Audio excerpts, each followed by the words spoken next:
అయితే ఈరోజు ఏ ప్రిన్సిపల్ చూసినా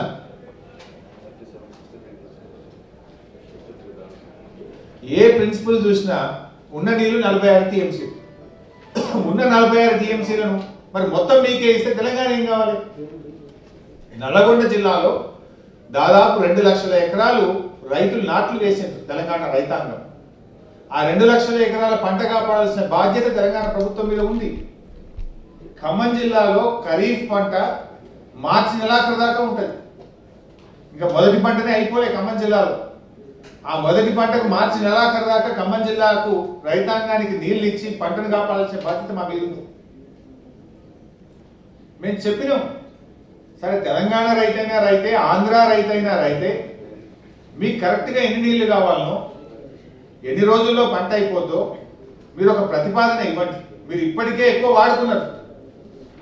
ఇప్పటికే 43 టీఎంసీలు ఎక్కువ వాడుతున్నారు. బట్ అయినా మీ పంటలు కాపాడడం కోసం కూడా మేము సహకరిస్తాం. ఏదైనా ఒక 5 టీఎంసీలో 10 టీఎంసీలో చివరి దశలో ఉంటే కాపాడడానికి మేము రెడీగా ఉన్నాం. కానీ వ్రాతపూర్వకంగా అడగండి, మీ ప్రతిపాదన ఏదో వ్రాతపూర్వకంగా ఇవ్వండి. ఉన్నదాన్ని కూర్చొని మాట్లాడుకొని ఇటు ఖమ్మం నల్లగొండ రైతుల పంటలు ఎండిపోవద్దు, మీ పంటలు కూడా ఎండిపోవద్దు.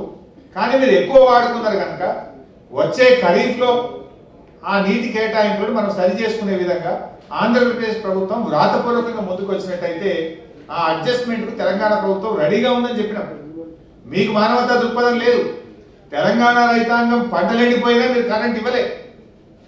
మీ దగ్గర తుఫాను వస్తే మా ముఖ్యమంత్రి గారు కేసీఆర్ గారు మీ ట్రాన్స్ఫార్మర్లు పంపినాం, పోల్లు పంపినాం, వైర్ పంపినాం.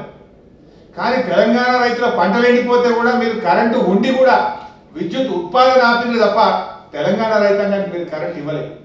ఈ రోజు కూడా మీకు హక్కు లేకపోయినా మీరు ఇప్పటికే 43 టీఎంసీల నీళ్లు అదనంగా వాడుకున్నా ఈ రోజు కూడా మానవతా దృక్పథంతో ఏ రైతు నష్టపోవద్దనే ఉద్దేశంతో తెలంగాణ ప్రభుత్వం మీరు రాతపూర్వకంగా తెలంగాణ ప్రభుత్వాన్ని మీకు కరెక్ట్గా ఎన్ని నీళ్లు కావాలో అడగండి.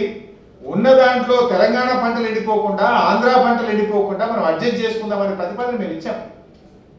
మీరు అదనంగా అడుగుతున్నారు, మీ కోటాకు మించి అడుగుతున్నారు. మళ్ళీ వచ్చే ఖరీఫ్లో నీళ్ళు వచ్చినప్పుడు దాంట్లో అడ్జస్ట్ చేసుకుందాం, ఎవరి వాటా వాళ్ళని చూసుకుందాం అని మేము చెప్పాం. ఇది మాది న్యాయమైనటువంటి లెక్క ప్రకారం మాట్లాడితే మీకు హక్కు లేదు. బట్ అయినా తెలంగాణ ప్రభుత్వం ముందుకు వచ్చింది. కానీ మీ ధోరణి ఎట్లా ఉంది?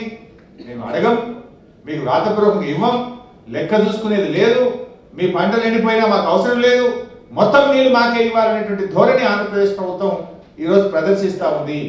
ఈ వాస్తవాలు ప్రజలకు చెప్పాలనేటువంటి ఉద్దేశంతోనే ఈరోజు మా సెక్రటరీ గారు మేము ఈ యొక్క వాస్తవ పరిస్థితి ఇటు 2 రాష్ట్రాల రైతులకు కూడా తెలియజెప్పేటువంటి ప్రయత్నం చేస్తాము.